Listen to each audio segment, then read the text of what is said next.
माने आङो जेनेबा बे जाय गथ'खौ बे जोनोम होनानै बोसोरनै मास मोनसे जाहैबाय गथ'आ आंबो बेखौ ओरैनो हगारा दा नंगौ नंगौ आंहाबो माबा मोनसे सिदान्थ' खालामनांगोन नंगौ नंगौ आंथ' बे हिनजावखौ बेनो हाबा होआ आं मालाबाबो होखाया आरो जुदि बिसोर लालायदोंबा होदोंबा बे न'आव जायगा गैया आरो 100% 50-50 आरो बे आंजों माबा मोनसे माबानांगौ नंगौ नंगौ हेलौ लोगोफोर गिबि गिबियावनो नोंथांमोनखौ आंनि मोनसे गोदान भिडिअ बयखौबो फिन खेबसे बरायहरनाय थाबाय आरोना लोगोफोर थ' लोगोफोर जियानो जा नोंथांमोना साननैसो आगोलावहाय गोबां फेसबुकाव दावराव खोनाबाय थाबाय आरोना लोगोफोर सोरनि थाखाय नोंथांमोना अलरेडि मोनथिखायो बिथांमोनखौ जिहेतु फैसालिजों लोगोसे पबित्रनि गोबां भाइरेल भिडिअ जागासिनो जाबाय आरोना लोगोफोर दोनखारलांनाय लांखारलांनाय बायदिसिना खारसनहैदोंमोन बा थांदोंमोन लाखियासै बेफोरबायदि आबि जाबि गोबां खोनाबाय नङा होमबा लोगोफोर थ' जियानो जा लोगोफोर आं बे समावहाय आं बांद्राय गोबाव खालामबाय थानासै नोंथांमोननि सेरावहाय सिदा डिसक्लेमारखौ लागायना होलांनि नोंथांमोनाल' भिडिअखौ जोबजासिम नाय स्किप खालामालासिनो आरोना लोगोफोर थ'दो बिदिब्ला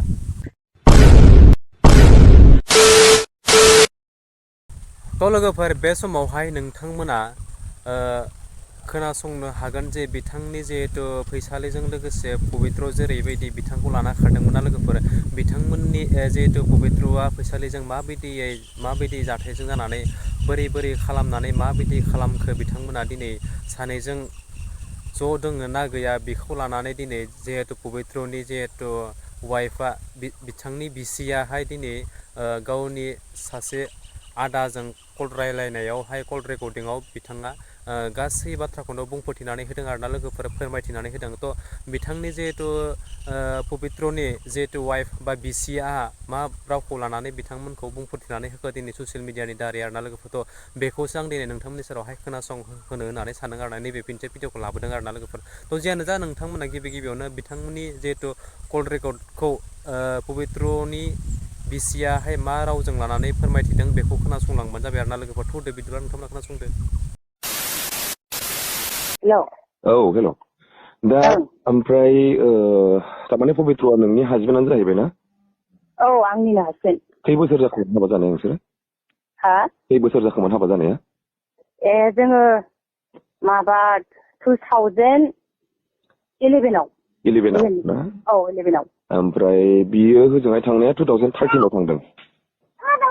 माने बियो आंखौ हाबा खालामैनि सिगांनो 9 इयारावनो थांदों खोमा दा बियो 9 इयार माने 2009 औ 2009आव आच्छा औ ओमफ्राय नोङो जेब्ला बियो दाख्लै जे घटना जानानै थांबाय लाना खारनाय नों बेखौ खबर मोना मोनाखैमोन खबर माने मोनदों आदा दा नोंनो खोन्थाहरदोंमोन नामा बियो जेबो आङो बिनि फारसे बे हिनजावजों लोगो हमनाय बेजों थांनायखौ आं जेबो मिथिया आदा आच्छा ओमफ्राय नोङो खबर मोनखांनानै बेनो फन हरदोंमोन नामा नोङो औ हरबाय थादों ओमफ्राय मा होनदों गावहा बिदिनो नङा होनदों आरो आच्छा आंजों फैयाखै नङा होननानै बुंदों आरो आच्छा दाहालागैबो बे नङायानो बुंबाय थादों आरो बे दहायहालागैबो औ ओमफ्राय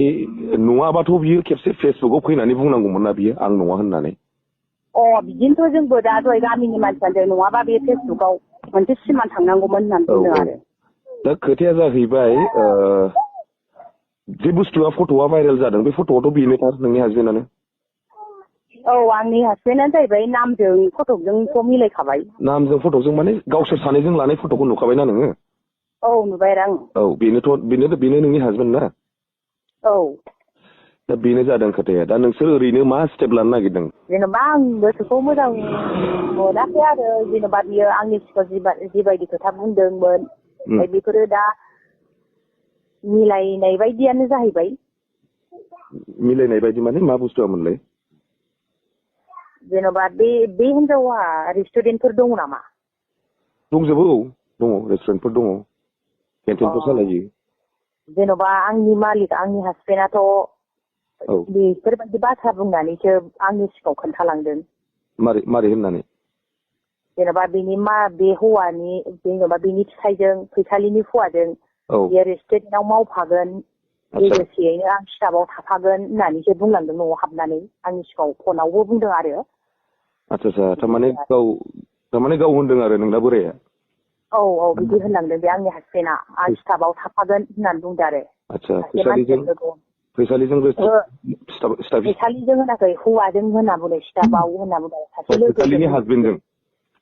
औ बिदि होनदों बियो आतसा बेनिफ्राय आरो बे जायगायाव जाय फैसालिनि रेस्टुरेन्टआव बिनि माखासे फुराना सिनियर लोगो बे हटेलाव मावदों आंनि आन्दाज आरो आदा आन्दाज खालामदां जेरै दहाय इउटुबारा होनदोंमोन मानसिया बे होनदोंमोन आङो माथो सोमदोनखौबो सिनायो आं जों बेजों गवायावनो खामानि मावफाखानो मोननाय मानाय होनना बुंदोंना सोमदोन होननाय बे सोमदोन होननाया फकेरानि आरो आंबो मिथिगौ बेखौ सिगांनो बिसोर लोगोखामोन ओमफ्राय बियो गावनि जायबा लोगो दा गावनोबो मैया बे फट'खौ हरदों गावनि लोगोआ भिडिअ भाइरेल जानायखौ ओमफ्राय बियो बे गावनि लोगोआ बे फैसालिनि कन्टेक्टआव बेयाव रेस्टुरेन्टआव मावनाय बायदि मोनदों आरो आङो थारमाने बुस्थुआथ' जाहैबाय दा लोगो थोगोनिथ' खोथा गैला नालाय खोनाबाय थारमाने बुस्थुआ जाहैबाय जेनेबा खोथाया जाहैबाय जेनेबा नोंनोबो खोन्थाखादों फैसालिनि रेस्टुरेन्टआव स्टाफ हिसाबै जेनेबा फिसाइजों थाफागोन मागोन होननानै नङा होमबा आंनि सिगाङाव बे हिनजावनि फारसे फैसालिनिबो नाम बुंफेराखै खेबसे खोनायाखै सासे लोगोल' होनबाय थादों आदा बियो आतसा लोगो होनबाय थादों लोगो सासे लोगोजों आं लोगो हमनो होनदों ओमफ्राय बे मालिकनाव माबानानै फैनाय जाहैबाय आरो फ्लाइटजों फैदों बियो गुवाहाटिसिम आरो खोन्थानायालाय खोन्थादों रेस्टुरेन्टआव आं स्टाफआव थाफानो नागिरदों सासे लोगोजों होननानै बुंदों आरो बियो थांफिननायाव मा नोङो ओमफ्राय फ्लाइटजों थांफिनदों होनना खोन्थादों नोंनो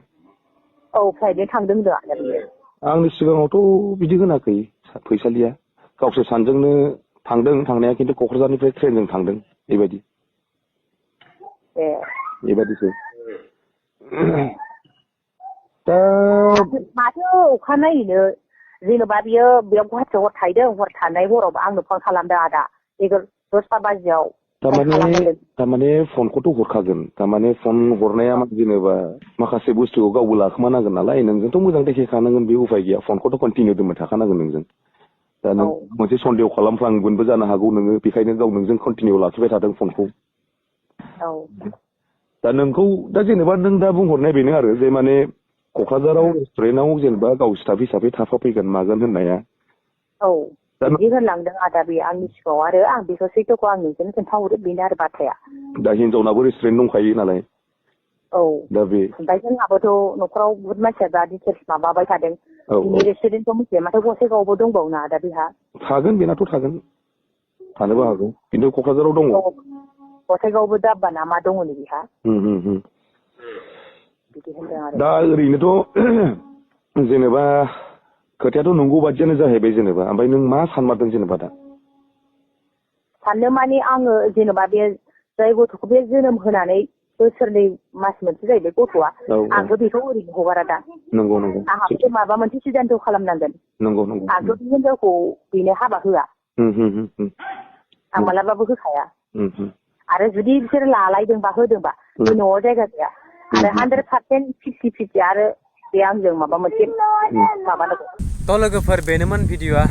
नोंथांमोना जुदि जोबजासिम भिडिअ'खौ खोनासंलांदोंबा थारैनो मोनथिखाबाय बुजि मोनखाबाय नङा होमब्ला लोगोफोर बिथांमोननि जिहेतु जाथाया माबायदिमोन आरो जिहेतु फैसालिजों लोगोसे पबित्रजों माबायदि जानानै बोरै थांनानै बिथांमोना लोगो हमलायखो बा बोरै बेफोरबायदि घटना जाखो बिथांनि जिहेतु बिसियाहाय गुवारै दिनै कल रेकर्डनि दारै फोरमायथिनानै होबाय नोंथांमोननि सेरावहाय सोरबाफोर खोनादोंबो जानो हागौ खोनायाखैबो जानो हागौ जियानो जा जायफ्रानोखि खोनायाखै नोंथांमोना अननानै शेयार खालामबानो जाबाय जाहाथे बिथांमोननि जायफ्रानोखि नुवाखैमोन खोनासङाखैमोन बिथांमोनाबो खोनासंनानै बिथांमोननि जिहेतु प्रब्लेमखौ जाथाय जानायखौहाय मोनथियो क्लियार जायो आरोना लोगोफोर सोरबाफोर डाउट थानाया नङा होमब्ला लोगोफोर थ' जियानो जा आंनि बे मोनसे भिडिअखौहाय नोंथांमोननि सेराव लाबोनायाव आंनि फारसे माबा मोनसे गेना गोरोन्थि जादोंब्ला आं नोंथांमोननि सेरावहाय बयनियावबो निमाहा बियो आरोना लोगोफोर मानो होनना बुङोबा नैबे मोनसे भिडिअखौ आं फिन खेबसे नोंथांमोननि सेरावहाय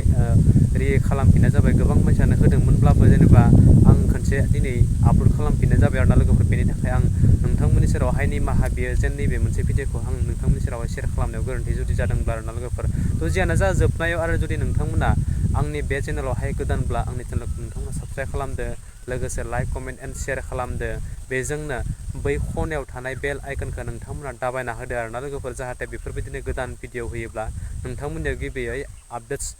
सहैनाय बायदि आरोना लोगोफोर स' थेंक इउ स' माच आरो नेक्स्ट भिडिअ फिन खेबसे लोगो मोनगोन लोगोफोर बाय बाय